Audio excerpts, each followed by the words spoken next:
আপনি কি জানেন জগতের সবথেকে শক্তিশালী শব্দ কোনটি? বৈষম্য। এটাই সম্ভবত সবথেকে বেশি পাওয়ারফুল শব্দ এই পৃথিবীতে। এই একটা শব্দের ভেতর লুকিয়ে আছে যত বিদ্রোহ, যত রক্তপাত আর যত সভ্যতার পতন। ইতিহাসের পাতায় চোখ রাখলেই দেখা যায়, যেখানে এই বৈষম্যের অনুভব গভীর হয়েছে সেখানেই জ্বলে উঠেছে আগুন। অষ্টাদশ শতকের শেষ দিকে রাজার চার্চের বিরুদ্ধে ক্ষোভে ফেটে পড়ল ফ্রান্স। প্রাণ হারালো প্রায় 50,000 মানুষ। 1917 থেকে 1922 সাল পর্যন্ত রাশিয়ার জার শাসনের বিরুদ্ধে সংগ্রামরত মানুষের রক্তে ভেসে গেল গোটা দেশ। নিহত হল প্রায় 1,20,00,000 মানুষ।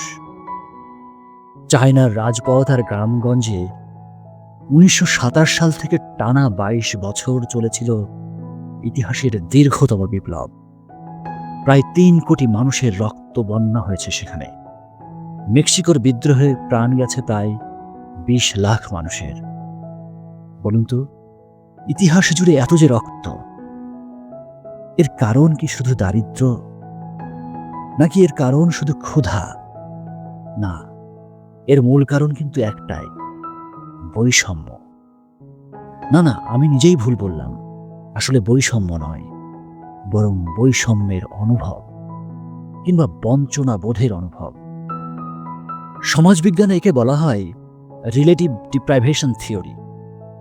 তো এই তত্ত্বটি বলে, মানুষ গরিব হওয়ার জন্য বিদ্রোহ করে না, মানুষ বিদ্রোহ করে যখন সে নিজেকে বঞ্চিত বলে মনে করে। মানুষের প্রত্যাশা যখন বেড়ে যায় আর সেই প্রত্যাশার তুলনায় প্রাপ্তি যখন যথেষ্ট বলে মনে হয় না, তখনই জন্ম নেয় ক্ষোভ। আর সেই ক্ষোভ থেকেই জন্ম নেয় বৈষম্য বিরোধী আন্দোলন। কিন্তু বৈষম্য, এই যে শব্দ, এর অর্থ কি শুধুই পার্থক্য? না, এখানেই সবচেয়ে বড় ভুল করে চলেছি আমরা। বৈষম্য মানে পার্থক্য নয়, বৈষম্য কেবল পার্থক্যের অনুভব। ধরুন, আমার কাছে অঢেলো ধন, সম্পদ, অর্থ আছে। হীরা, পান্না, প্রাসাদ সবই আছে আমার। আর আমি সেই সম্পদের উপর বসে পরিবার নিয়ে অত্যন্ত বিলাসী জীবনযাপন করছি। আর ধরুন, আমার সেই ধন, সম্পদ আর বিলাসিতার কথা সমাজের কিংবা আমার চারপাশের কেউ জানে না। বলুন তো, এমন হলে চারপাশের মানুষেরা কেউ কি আমাকে ঈর্ষা করবে? কিংবা তারা কি নিজেদেরকে বঞ্চিত অনুভব করবে? না, তা করবে না, কারণ সেখানে তুলনা করার সুযোগ নেই। তারা আমার সম্পদ কিংবা বিলাসিতা সম্পর্কে জানে না, তাই কোনো অভিযোগ সৃষ্টি হবে না তাদের অন্তরে। আবার ধরুন, আমি সমাজের অন্যদের মতোই সাধারণ মানুষ, কিন্তু কোনো একটা বিচিত্র কারণে চারিদিকে আমাকে নিয়ে গল্প ছড়ানো শুরু হলো, আমাকে নিয়ে নিউজ করা হলো, ভিডিও ভাইরাল করানো হলো, এমনভাবে প্রচার করা হলো যেন আমি অসম্ভব ধনী মানুষ। অনেক হীরা মাণিক্য আমি লুকিয়ে রেখেছি আমার বেডরুমের খাটের তলায় রাখা সিন্দুকে। গল্প ছড়ানো হলো বহুমূল্য রত্ন আছে আমার, আর আমি ভোগ আর উপভোগে অত্যন্ত বিলাসী জীবন যাপন করছি। তো আমার সম্পর্কে এমন প্রচারের ফল কি হবে? চারপাশের মানুষ ঈর্ষান্বিত হবে, তারা আমাকে হিংসা করবে, আর তারা নিজেদেরকে বঞ্চিত অনুভব করতে থাকবে। বাস্তবে আমার সত্যিই সেই সব আছে কি নেই সেটা আসলে গুরুত্বপূর্ণ নয়। মানুষ আমার সম্পর্কে কি অনুভব করে চলেছে, মানুষেরা আমাকে কেমন দৃষ্টি দিয়ে দেখছে, কেমন গল্প তারা আমার সম্পর্কে শুনে চলেছে, সেই গল্পই কিন্তু সৃষ্টি করে দেয় বৈষম্যের অনুভব। তো আমরা কেউই বৈষম্য চাই না, আমরা সমতা চাই, আমরা ন্যায্য অধিকার চাই। তো ধরুন, বৈষম্যকে পৃথিবী থেকে একেবারে মুছে ফেলার লক্ষ্য নিয়ে একটা মহা প্রকল্প হাতে নেওয়া হলো, এবং সেই প্রকল্পের সিদ্ধান্ত অনুযায়ী পৃথিবীর সবাইকে দেয়া হলো একই ডিজাইনের প্রাসাদ। সবার ব্যাংক অ্যাকাউন্টে রাখা হলো বিলিয়ন পরিমাণ ডলার। সব মানুষকে বানানো হলো একই রকম সুন্দর করে, একই রকম সুস্থ, একই রকম শারীরিকভাবে শক্তিশালী। তো বলুন তো, এইরকম একটি সমাজ ঠিক কতদিন টিকবে? বাস্তবতা কি জানেন? এইরকম সমাজ ধ্বংস হয়ে যাবে। কারণ সেখানে কেউ কৃষক হতে চাইবে না, কেউ শ্রমিক হবে না, কেউ ঝুঁকি নেবে না, কেউ নতুন কিছু তৈরি করার আগ্রহই পাবে না। সত্য কথা হলো, উঁচু আর নিচু এমনটা আছে বলেই পানি উঁচু থেকে নিচে নেমে আসে।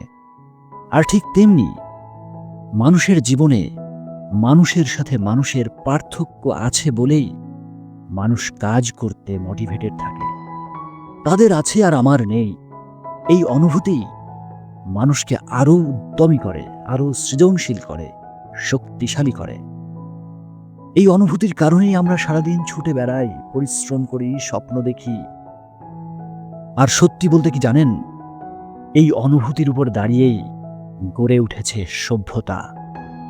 পাহাড় থেকে নিচে নামার সময় পানি যেমন প্রচণ্ড শক্তি সঞ্চয় করে, ঠিক তেমনি তুলনার অনুভূতি মানুষকে উন্নয়ন এবং উদ্ভাবনের পথে শক্তিশালী করে। রিলেটিভ ডিপ্রাইভেশন থিওরি এটাকেই বলে মোটিভেশনাল টেনশন, অর্থাৎ না পাওয়ার চাপ মানুষকে এগিয়ে যেতে বাধ্য করে। এই বাস্তবতাটি কিন্তু উপলব্ধি করেছিলেন স্কটিশ দার্শনিক অ্যাডাম স্মিথ। তাই তিনি সমাজপতিদের উদ্দেশ্য করে বলেছিলেন, মানুষকে দেখাও তার কি কি নেই আর তোমার কি কি আছে, তাহলে মানুষের অন্তরে অভাবের অনুভূতি জন্ম নেবে এবং তারা আরও বেশি কাজ করবে, আরও সমৃদ্ধি আনবে।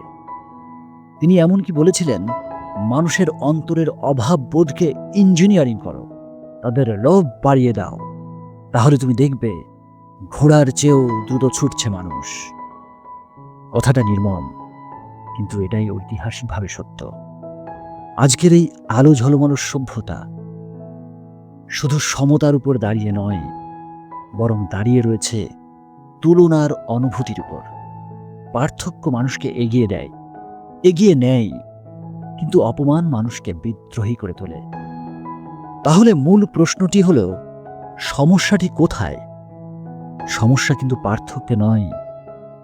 সমস্যা তখনই সৃষ্টি হয় যখন সেই পার্থক্যকে সম্মান আর অসম্মান কিংবা মর্যাদা আর অমর্যাদায় পরিণত করা হয়। সত্যি বলতে কি, আজ আমরা এক ভয়ঙ্কর সময়ের সামনে দাঁড়িয়ে। এখন সারা পৃথিবী জুড়ে চলছে কে কি দেখাতে পারে তার প্রতিযোগিতা। মানুষ এখন দেখাচ্ছে আর দেখছে কার গাড়ি কেমন, কার বাড়ি কতটা সুন্দর, কার গহনা কত দামি, কার বেডরুমটা কত বেশি বিলাসী। আর সেই সব দেখার সাথে সাথে প্রতি মুহূর্তে আমরা অনুভব করছি আমার কি নেই। এই যে না থাকার অনুভূতি, এ থেকেই জন্ম নিচ্ছে বৈষম্যের অনুভব।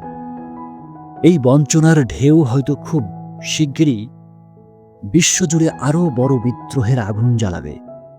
হয়তো খুব শিগগিরই পৃথিবী দুই ভাগে দুই দলে বিভক্ত হয়ে পড়বে। একদিকে ধনী, বিলাসী, ক্ষমতাবান, আর অন্যদিকে বঞ্চিত হওয়া অনুভব নিয়ে বেঁচে থাকা মানুষের বিশাল ঢল। এই বিভাজনই হতে পারে মানব সভ্যতার সবচেয়ে বড় বিপর্যয়। এখন একটা অস্বস্তিকর প্রশ্ন করি, আমি যখন বৈষম্যের বিরুদ্ধে কথা বলি, কিন্তু সেই আমি যখন নিজেই ঝলমলে অতি মূল্যবান পোশাক পরে রাস্তায় হেঁটে চলি, তখন এই আমাকে দেখে চারপাশের কারোর মনে বঞ্চনার বোধ তৈরি হওয়া কি সম্ভব?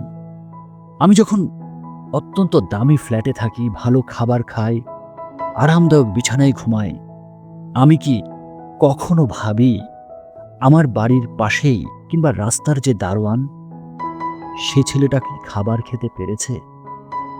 রাস্তায় শুয়ে থাকা মানুষদের দেখে আমি কি সত্যি কষ্ট অনুভব করে আমার গায়ের গরম কাপড়টা তাদের দিকে এগিয়ে দেই? সেই আমি বৈষম্যের কথা বলছি।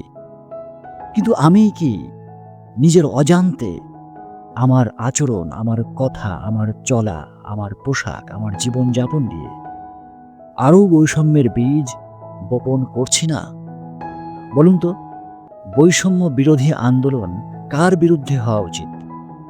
এটা কি কোনো ব্যক্তির বিরুদ্ধে, কোনো সরকারের বিরুদ্ধে, কোনো শ্রেণীর বিরুদ্ধে, নাকি নিজেদের লোক দেখানো মানসিকতার বিরুদ্ধে? এই আন্দোলন কি মানুষের বিরুদ্ধে, নাকি একটি বিকৃত সমাজ ব্যবস্থার বিরুদ্ধে?